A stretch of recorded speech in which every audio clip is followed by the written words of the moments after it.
MBBS in abroad. Apollo MedSkill 6 years of MBBS program will be completed in 35 lakhs only.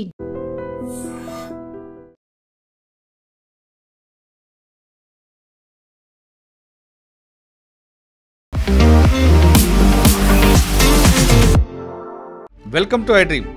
గతంలో ఆ రెండు దేశాలు మిత్ర దేశాలు, కానీ తర్వాత శత్రు దేశాలుగా మారాయి.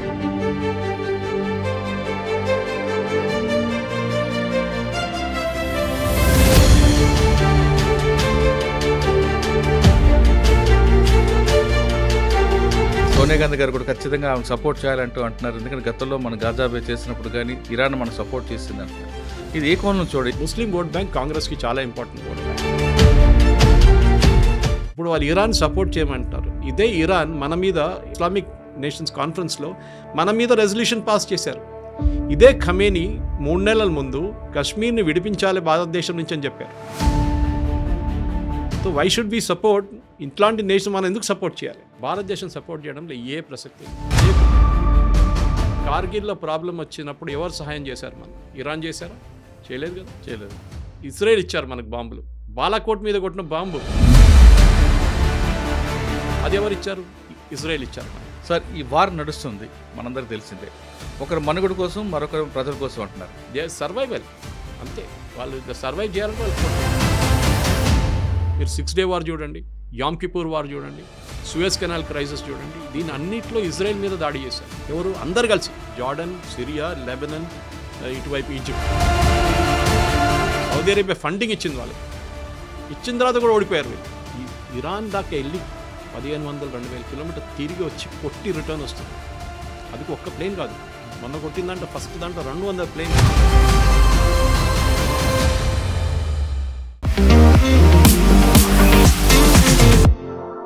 Welcome to I Dream. గతంలో ఆ రెండు దేశాలు మిత్ర దేశాలు, కానీ తర్వాత శత్రు దేశాలుగా మారాయి. వీటికి ప్రధాన కారణం ఒకరు మనుగడ కోసం అయితే మరొకడు ప్రజల కోసం అంటూ యుద్ధాలకు దిగాయి. ఆ రెండు దేశాల యుద్ధాల వల్ల ప్రపంచంలో అన్ని దేశాలు రెండుగా విడిపోయి. అదే ఇరాన్, ఇజ్రాయెల్. ఇప్పుడు హాట్ టాపిక్గా మారుతున్న ఇరాన్ ఇజ్రాయెల్ వార్ ఏ దిశగా వెళ్తుంది? ముఖ్యంగా ఇరాన్కి సపోర్ట్ చేయాలంటూ కాంగ్రెస్ పార్టీ అధ్యక్షురాలు సోనియా గాంధీ స్టేట్మెంట్ ఏ విధంగా చూడాలి?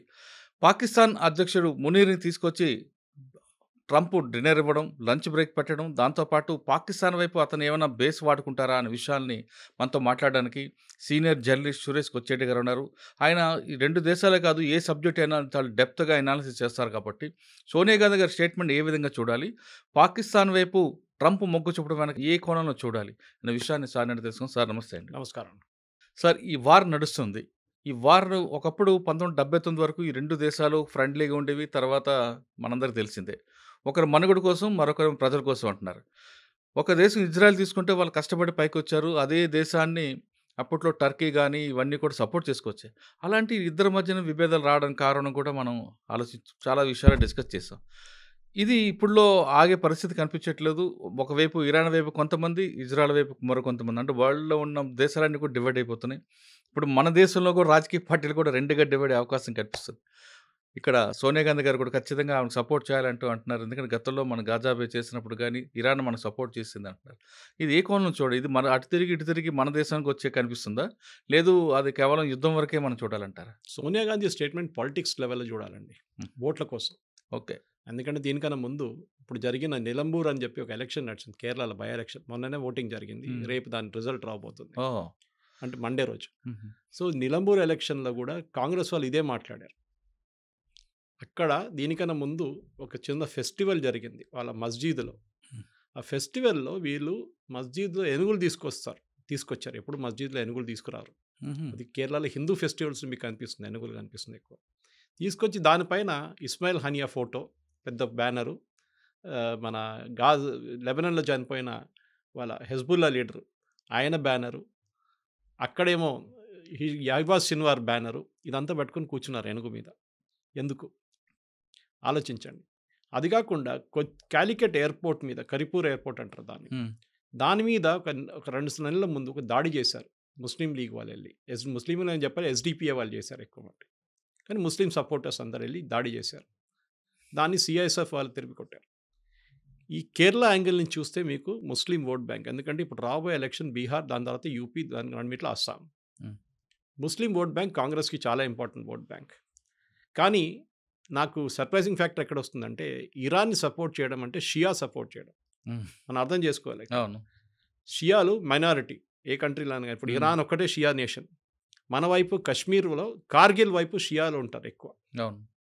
ఎవరైనా కాశ్మీర్ వ్యాలీలో సున్నీలు ఉంటారు. అవును. మన హైదరాబాద్లో షియాలు ఎక్కువ ఉంటారు. ఎందుకంటే పర్షియా నుంచి వచ్చిన వాళ్ళు, మన నిజాం వాళ్ళ ఫ్యామిలీ, ఆసఫ్ జాహీ వాళ్ళు న్యాచురల్లీ షియాస్. ఇప్పుడు సోనియా గాంధీ సపోర్ట్ చేయడం నాకు అంత పెద్ద సర్ప్రైజింగ్ ఏం కనిపించట్లేదు. ఎందుకంటే ఓట్లు కావాలి కదా.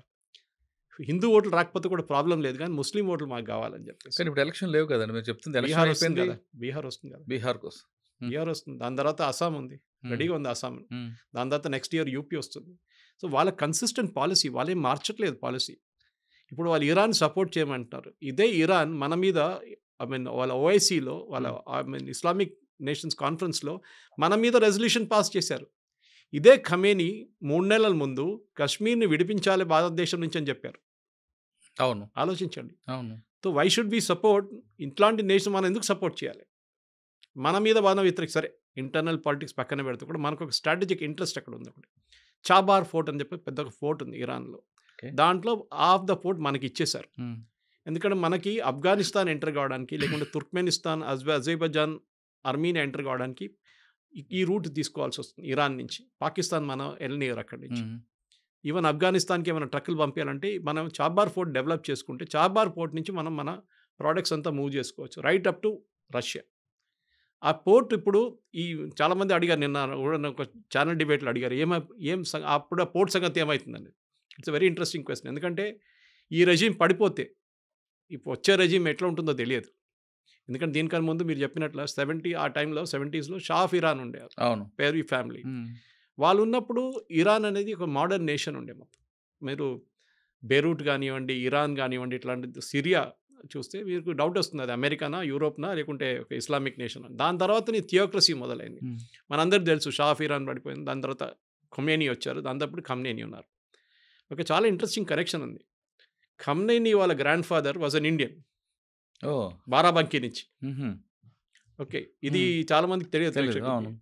బారాబంకీ యూపీ నుంచి. అతను నజాఫ్ అని చెప్పి వీళ్ళ ఇరాక్లో వీళ్ళ ఇమాం ఖొమేనీ ఇమాంది ఒక పెద్ద మసూలం ఉంది అక్కడ, ఆయన అక్కడే బరీ చేశారు. చాలా ఫేమస్, ఈ షియాస్కి చాలా ఫేమస్. అక్కడికి వెళ్ళారనమాట. ఇప్పుడు కాదు, సమ్ 200 years ఆ టైం జనరేషన్లో. ఆ టైం బ్రిటిష్ వాళ్ళు ఉన్నారు ఇక్కడ. వెళ్ళినప్పుడు ఏమైందంటే అక్కడ వెళ్ళిన తర్వాత ఆయనకు ఒక ఇది వచ్చేసింది, నేను రిటర్న్ ఇండియాకి వెళ్ళను అని చెప్పేసి. ఈ స్టార్టెడ్ స్టేయింగ్ ఇన్ ఇరాన్. ఇరాన్లో ఉండి అక్కడ వాళ్ళ నెక్స్ట్ జనరేషన్, దాని తర్వాత నెక్స్ట్ జనరేషన్లో పుట్టిన మంచి ఖొమేనీ, వీళ్ళ ఫస్ట్ సుప్రీం లీడర్. వాళ్ళ ఫాదర్, ఇప్పుడున్న ఖమేనీ వాళ్ళ ఫాదర్ కూడా ఈయన ఫాలోవర్ ఉండే, వీళ్ళ గ్రాండ్ ఫాదర్ ఫాలోవర్ ఉండే. సో ఇండియన్ కనెక్షన్ ఒకటి ఉంది మనకి. షియాస్కి నేను చెప్పినట్ల వాళ్ళకి ఒక థియోక్రసిక్ స్టేట్ వచ్చినప్పుడు భారతదేశం సపోర్ట్ చేయడంలో ఏ ప్రసక్తి లేదు, చేయకూడదు. We should stay neutral. మనకి కార్గిల్లో ప్రాబ్లం వచ్చినప్పుడు ఎవరు సహాయం చేశారు? మనకి ఇరాన్ చేశారా? చేయలేదు కదా, చేయలేదు. ఇజ్రాయెల్ ఇచ్చారు మనకు బాంబులు. బాలాకోట్ మీద కొట్టిన బాంబు బంకర్ బస్టర్ బాంబు అంటారు దాన్ని, చిన్న వర్షన్, ఇప్పుడు పెద్దది కాదు, చిన్న వర్షన్ స్ట్రైకర్ది. అది ఎవరు ఇచ్చారు?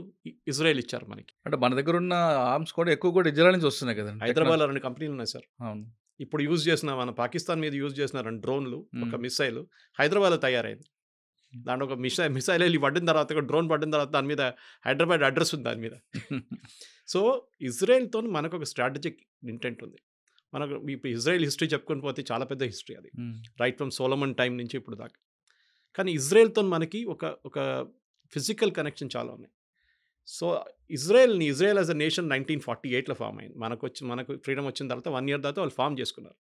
వాళ్ళు కొనుక్కున్నారు ల్యాండ్. అవునండి. బ్రిటిష్ స్టేటస్ నుంచి బ్రిటిష్ వాళ్ళు వెకేట్ చేసినప్పుడు బ్రిటిష్ వాళ్ళు ఎక్కడైనా కానీ మొత్తం మెసప్ చేసి వెళ్ళిపోతారు. మన దగ్గర కూడా అదే చేశారు. ఆఫ్ఘనిస్తాన్ వైపు ఒక లైన్ డ్రా చేసి డురాండ్ లైన్ అన్నారు. వాళ్ళు ఇప్పుడంటే మేము పట్టించుకోమంటున్నారు.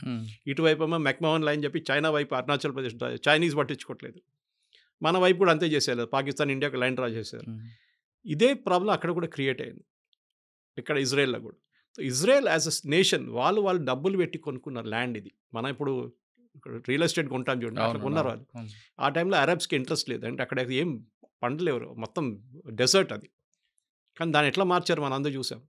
చంద్రబాబు నాయుడు గారు కుప్పం తీసుకొచ్చారు వాళ్ళని, తీసుకొచ్చి అక్కడ అగ్రికల్చర్ ప్రాక్టీస్ చేయమన్నారు ఇజ్రాయెల్ వాళ్ళ దగ్గర. So Israel as a nation మనకి ఒక సింబాలిక్ నేషన్. ఎందుకంటే నేను వచ్చే కేరళ నుంచి, మా ఇంటి దగ్గర నుంచి 16 కిలోమీటర్ దూరంలో వీళ్ళు వచ్చి దిగారు ఫస్ట్ ఆ టైంలో 17th సెంచరీలో. అప్పుడున్న రాజు, హిందూ రాజు అక్కడ, ఆయన సెట్ కమ్, మీరు రండి, మీరు మా దగ్గర ఉండొచ్చు అని చెప్పి వాళ్ళకి ప్లేస్ ఇచ్చారు. ఫస్ట్ సినగాగ్ అక్కడ ఉంది. సినగాగ్ అంటే వాళ్ళ గుడి. నెక్స్ట్ వాళ్ళు కొచ్చిన్కి వెళ్ళారు. మీరు కొచ్చిన్కి వెళ్తే మీకు జూ టౌన్ ఉంటుంది. అక్కడ పెద్ద సినగాగ్ ఒకటి ఉంది. ఒక టైంలో 26 ఫ్యామిలీలు ఉన్నారు అక్కడ జ్యూస్. ఇప్పుడు ఒక్కరు కూడా లేరు, ఒక ఫ్యామిలీ ఎక్కడ ఉంది అంతే, అది కూడా లాస్ట్ జనరేషన్ వాళ్ళు. మిగతా వాళ్ళు అందరూ వెళ్ళిపోయారు. ఎందుకంటే ఇజ్రాయెల్కి ఒక ఇది ఉంది, మీ గ్రాండ్ ఫాదరో వాళ్ళ గ్రాండ్ ఫాదరో జ్యూ ఉంటే మీరు ఇజ్రాయలీ సిటిజన్షిప్ వచ్చేస్తుంది మీకు. మన వైపు కూడా యనం వైపు ఆంధ్రప్రదేశ్లో అక్కడ ఒక జూయిష్ కమ్యూనిటీ ఉన్నారు. వీళ్ళని కొచ్చినీ జ్యూస్ అంటారు. వాళ్ళని I think they got something else. వాళ్ళు కూడా వెళ్ళి సెటిల్ అయిపోతున్నారు. పాండిచేరి కూడా ఉన్నారు కదండి వాళ్ళు. పాండిచేరిలో ఫ్రెంచ్ ఉన్నారు ఎక్కువ. మన బాంబే వైపు వచ్చారు. అప్పుడున్న బాంబే వైపు వచ్చి అక్కడ కూడా ఒక సినగాగ్ పెట్టుకున్నారు. ఇజ్రాయలీస్ మీరు ఎక్కడైనా వెళ్ళండి, ఇజ్రాయలీస్ ఉంటారు, జ్యూస్ ఉంటారు. Polish juice, Ukrainian juice, Russian juice, German juice ఉన్నారు. ఆలోచించండి. అది కాకుండా మీరు ఎక్కడ వెళ్ళినా కానీ జ్యూస్ ఉంటారు. మనం చిన్నప్పుడు ఐ థింక్ మర్చెంట్ ఆఫ్ వెనిస్లో ఉందనుకుంటా, ఇది షైలాక్ అని ఒక క్యారెక్టర్ విని ఉంటారు మీరు. డబ్బులు అప్పులు ఇచ్చేటోడు, ఇచ్చి విపరీతంగా ఇంట్రెస్ట్ తీసుకుంటుండే. అది కాబోలీ టైప్. తో ఇప్పుడు ఎవరైనా అట్లాంటి పని చేసినప్పుడు షైలాక్ అని అంటారు. అవును, కొంతమంది అట్ట అంటారు, కొంతమంది కాబోలీ వాళ్ళ వదలరా అంటారు. అది తో షైలాక్ లాంటి వాళ్ళు. ఎందుకంటే వీళ్ళు ఇజ్రాయలీస్ జ్యూస్ ఒక ఉంది సార్, డబ్బులు, మీడియా, ఇది ఎప్పుడు వాళ్ళ చేతిలో ఉంటుంది. మీడియా ఎప్పుడెప్పుడు వచ్చింది, కానీ దానికన్నా ముందు డబ్బులు. మీరు ఏ అమెరికన్ కానివ్వండి, ఏ యూరోపియన్ కానివ్వండి, ఫైనాన్స్ హెడ్ చూడండి, వాళ్ళ ఫైనాన్స్ అంటే వాళ్ళ డబ్బులు ఖర్చు పెట్టేది ఎవరైనా, వాళ్ళ మొత్తం ఫండింగ్ అంతా వాళ్ళ చేతిలో ఉంటుంది. దానికోసం ఏ అమెరికన్ ప్రెసిడెంట్ అయినా భయపడతారు. వాళ్ళు మీడియా వాళ్ళ చేతిలో ఉంటుంది. వాళ్ళు కంప్లీట్గా అమెరికన్ ప్రెసిడెంట్ దింపగలరు కిందని, అంత పవర్ ఉంది వాళ్ళ దగ్గర అనమాట. సో న్యాచురలీ మనం ఎందుకు వాళ్ళతో ఉండకూడదు? వీఆర్ ఎ డెమోక్రటిక్ నేషన్, వాళ్ళు కూడా డెమోక్రటిక్ నేషన్. వాళ్ళ దగ్గర ఉన్న కోయిలేషన్ మన దగ్గర లేదు. వాళ్ళకి 30 కోయిలేషన్లు ఉంటాయి, 30 పార్టీలు ఉంటాయి, అక్కడ 26 పార్టీలు ఉంటాయి. మన దగ్గర అంత పెద్ద ప్రాబ్లం లేదు ఇక్కడ భారతదేశంలో. నలుగురు చంద్రబాబు నాయుడు జేడీయూలు అంటారు. మనకు ఒక ఫిజికల్ కనెక్షన్ ఉంది, మనకు ఒక ఎమోషనల్ కనెక్షన్ ఉంది వాళ్ళతో. ఇప్పుడు సోనియా గాంధీ సపోర్ట్ చేయమంటే వాళ్ళ పార్టీ కోసం చెప్తున్నారు అంతే, వాళ్ళ పార్టీ నుంచి ఓటు రావాలి. కానీ మీరు అడిగిన second part of the question, ఈ వార్ ఎవరైనా గెలుస్తారా అంటే డెఫినెట్గా ఇరాన్ ఓడిపోతారు, దాంట్లో డౌట్ లేదు. దాంట్లో 2-3 కారణాలు ఉన్నాయి. ఒకటి సపోర్ట్. మీరు చెప్పండి, ఒక్క దేశమైనా ఇరాన్ సపోర్ట్ చేస్తున్నారు ఇప్పుడు? Even Russia is not supporting. లేదు, ఎందుకంటే రష్యా వాళ్ళ గొడవలో వాళ్ళు పడి ఉన్నారు. మేము ఇక్కడికి చేంజ్ చేస్తామని చెప్పేసి.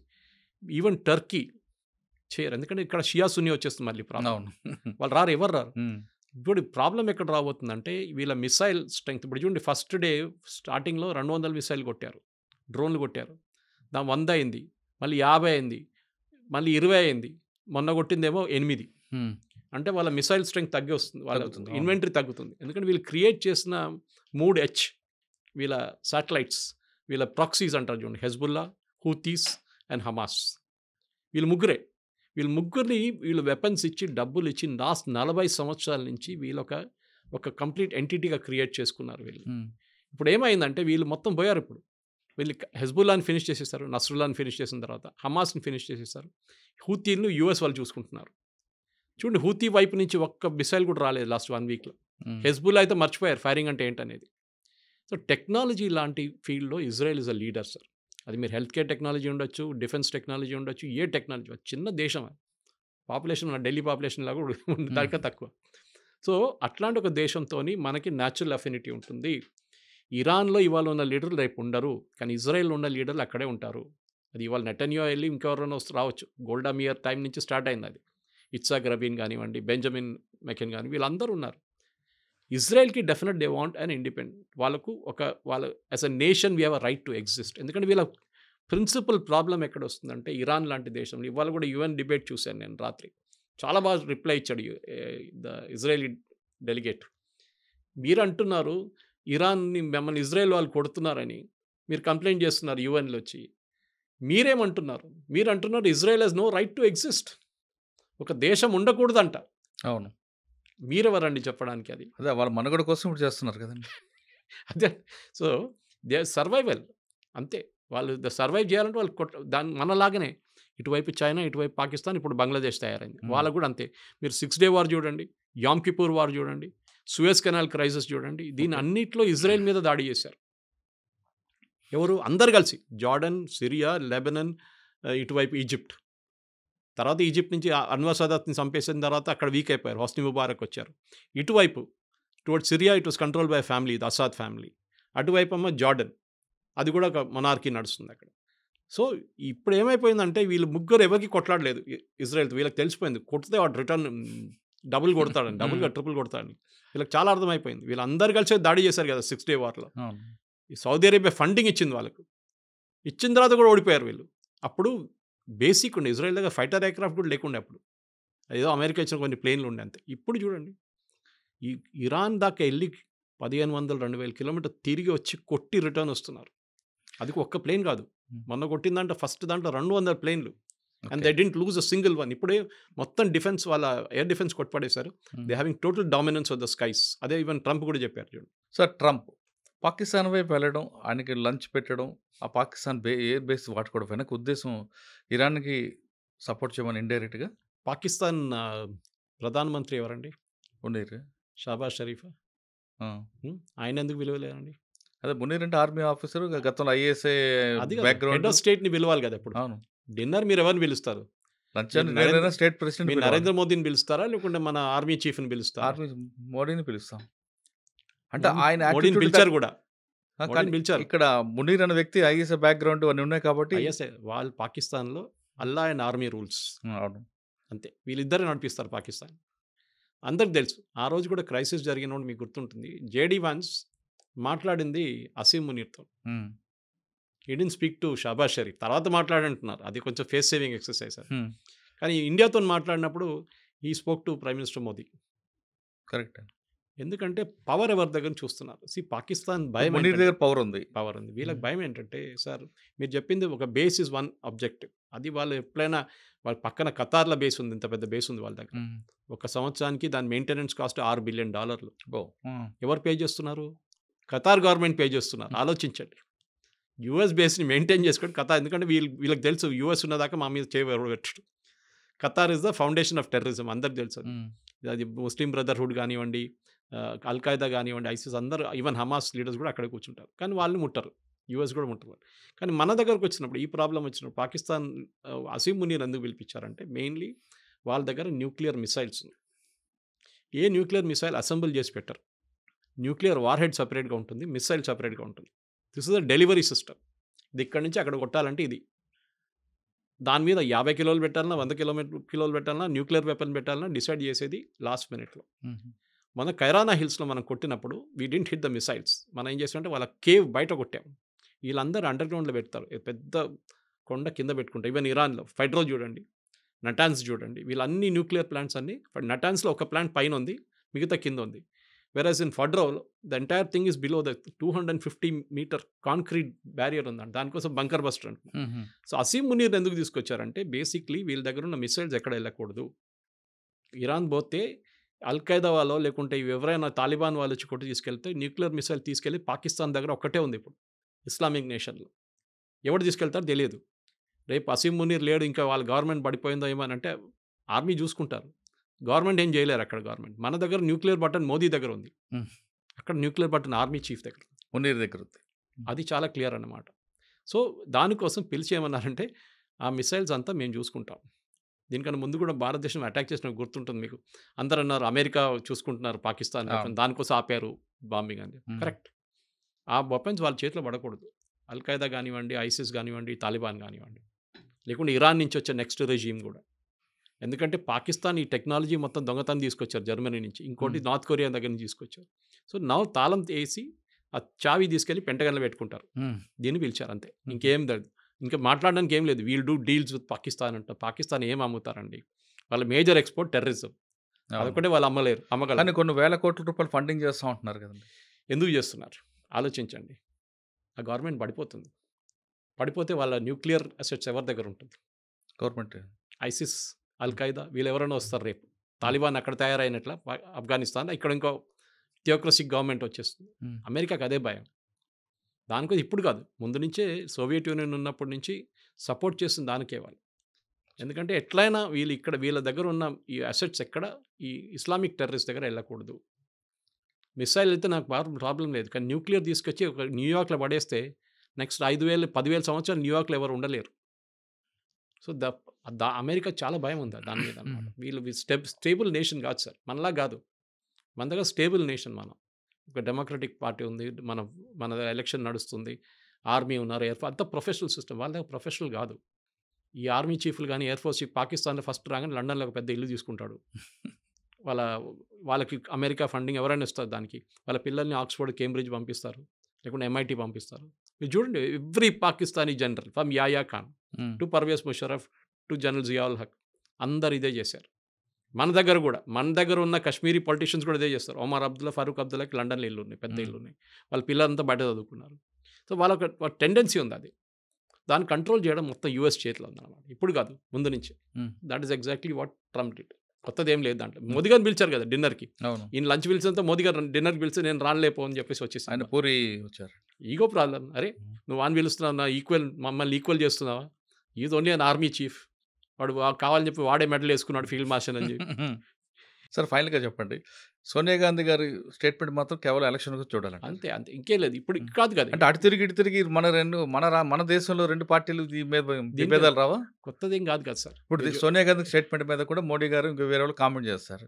ఇది ఒక వార్ నడుస్తుంది ఇప్పుడు, ఇన్సైడ్ వార్. మోదీ గారు కామెంట్ చేయరు. మోడీ గారు చేస్తారు. ఎవరికొరకు మోదీ గారు IT టీం ఉన్నారు, వాళ్ళ అమిత్ మాల్వియా లాంటి ఉన్నారు, వాళ్ళు కామెంట్ చేస్తారు. డెఫినెట్గా కామెంట్ చేస్తారు. పొలిటికల్ వార్ అవుతుంది అక్కడ. పొలిటికల్ అని కాదు, మీరు ముస్లిం ఓట్ కోసం చేస్తున్నారు. నేను ఇప్పుడు రాసిస్తాను నీకు ఆ ట్వీట్ ఏముంటుందని. మీరు ముస్లిం ఓట్ల కోసం చేస్తున్నారు, మీరు అసలు కానీ ఇరాన్తో ఉన్న రిలేషన్షిప్లో ఇప్పుడు బీజేపీ ఒఫీషియల్గా ఏం మాట్లాడరు. బికాజ్ వాళ్ళకి తెలియదు ఈ గవర్నమెంట్ ఉంటుందో పోతుందో అని. పోతే ప్రాబ్లం లేదు, ఉంటే మనకు ఆ పోర్ట్ కావాలి, షబార్ పోర్ట్. పెద్ద ప్రాబ్లం అవుతుంది మనకి. Next third is oil. మన ఇరాన్ దగ్గర నుంచి బ్యాన్ పెట్టే ముందు US బ్యాన్ పెట్టేదాకా మన ఆయిల్ వాళ్ళ దగ్గర కొంటుండే, అది కూడా రూపీ పేమెంట్లో. ఎందుకంటే మొత్తం బ్యాంకింగ్ సిస్టమ్ నుంచి బ్యాన్ చేసి పడేశారు US. సో రూపీ పేమెంట్ ఇచ్చి మనం తెచ్చుకున్నాం. దాని తర్వాత బియ్యం తీసుకున్నారు మన దగ్గర నుంచి. బియ్యం తీసుకుని మనకు క్రూడ్ ఆయిల్ ఇచ్చారు. సార్ ఇప్పుడు ఈ వార్ చూస్తుంటే కొంతకాలం ఎప్పటికైనా ఆగే కనిపిస్తుందా, లేదంటే దీనివల్ల ఇంకొంచెం ముందుకెళ్ళే అవకాశం ఉందా? అల్టిమేట్గా ఏమైనా ఫ్యూల్ రేట్ పెరిగే అవకాశం ఉంటుంది? క్రూడ్ ఆయిల్ రేట్ ఎప్పుడు పెరగదండి. ఒకటి, క్రూడ్ ఆయిల్ ఎప్పుడు రేపటి కోసం వాళ్ళు కొనాం మనం. ఒక ఇయర్లీ కాంట్రాక్ట్ ఉంటుంది. ఓకే, అది మొత్తం మనకు 1 yearకి కాంట్రాక్ట్ సైన్ చేసుకుంటాం. అది ఎవరైనా ఉన్నాయి, సౌదీ అరామ్కోతోనో లేకుంటే వెనిజువేలాతోనో. ఇప్పుడు US వాళ్ళు కూడా సప్లై చేస్తున్నారు మనకి. ఇరాన్ మన దగ్గర I think మనం లెస్ దాన్ అసలు కొనట్లేదు ఇరాన్ దగ్గర నుంచి, బ్యాన్ ఉన్న దానికి. ప్రాబ్లం ఎక్కడ వస్తుందంటే స్ట్రైట్ ఆఫ్ హార్మూజ్ అని ఉంది, మీరు చూసుంటారు. ఆ ఇరాన్ పక్క నుంచి, ఇరాక్ పక్క నుంచి వచ్చే ఒక స్ట్రైట్ ఆఫ్ హార్మూజ్ ఉంది, చిన్న వాటర్వే. అక్కడి నుంచి చాలా ఈ పెద్ద పెద్ద కార్గో షిప్స్, ఈ ఆయిల్ షిప్స్, కంటైనర్ షిప్స్ అక్కడి నుంచి ట్రావెల్ అవుతుంది. అది ఎక్కడైనా బ్లాక్ అయితే, అక్కడైనా బాంబ్ జరిగితే then definitely they will be an impact. కానీ మన దగ్గర స్ట్రాటజిక్ ఆయిల్ రిజర్వ్స్ అని మోదీ గారు గవర్నమెంట్ వచ్చేకన్నా ముందు మన్మోహన్ సింగ్ గవర్నమెంట్ నుంచి స్టార్ట్ చేశారు. మోదీ గవర్నమెంట్ తర్వాత ఇంప్లిమెంట్ చేస్తారు. స్ట్రాటజిక్ ఆయిల్ రిజర్వ్స్ ఏంటంటే మనకు ఒకటి వైజాగ్ వైపు ఒకటి, లొకేషన్ చెప్పట్లేదు గవర్నమెంట్, ఇంకోటి మ్యాంగ్లూర్ వైపు ఒకటి పెద్ద రిజర్వ్ ఉంది అండర్ గ్రౌండ్. మీరు ఆలోచించకుండా పెట్రోల్ బంక్ వెళ్తే మన ఒక అండర్ గ్రౌండ్ రిజర్వ్ ఉంటుంది, దాంట్లో 2000-3000 లీటర్లు ఉంటుంది. ఇది 1,00,000 లీటర్లు ఉంటుంది అన్నమాట under ground tanks. Under ground tanks ఏం చేస్తారంటే ఆయిల్ రేట్ తగ్గిన టైంలో తీసుకొచ్చి దాంట్లో పడేస్తారు.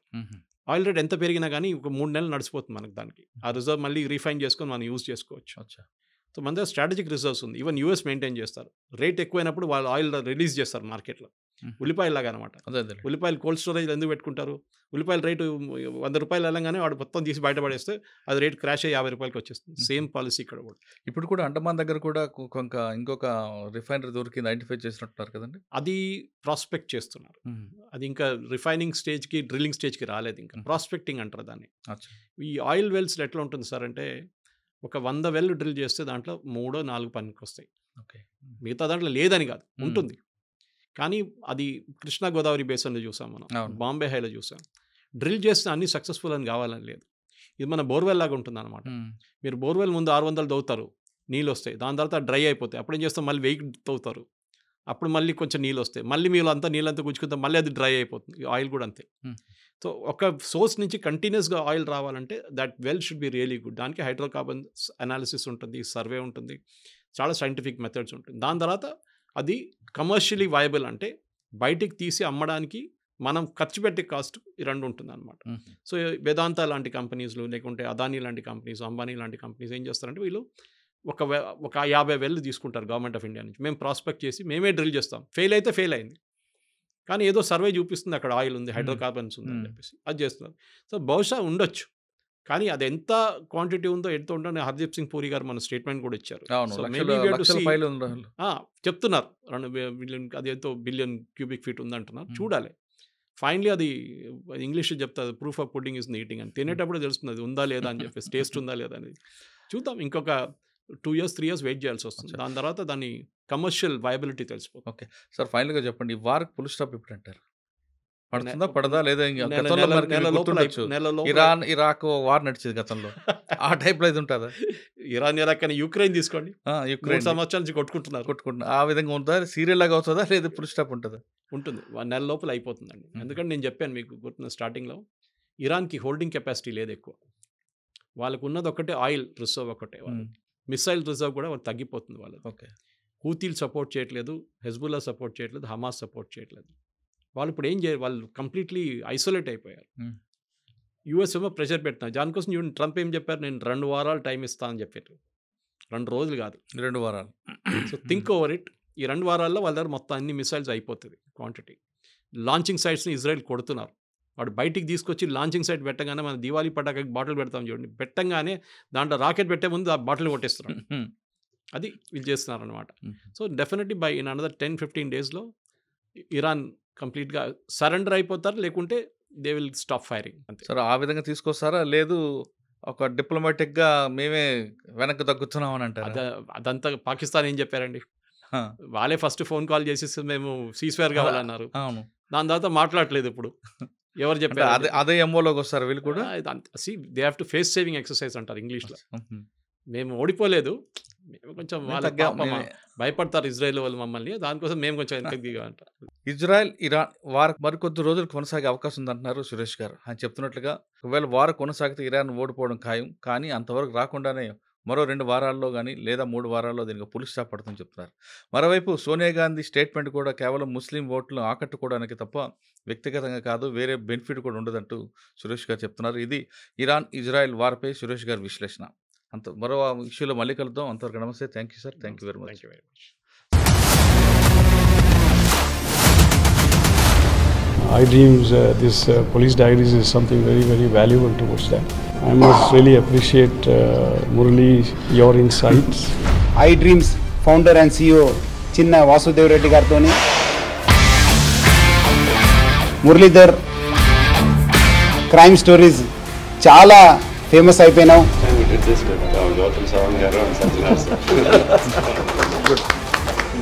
Well done. Congratulate him for doing so well. And I congratulate him, his boss also, for doing so well.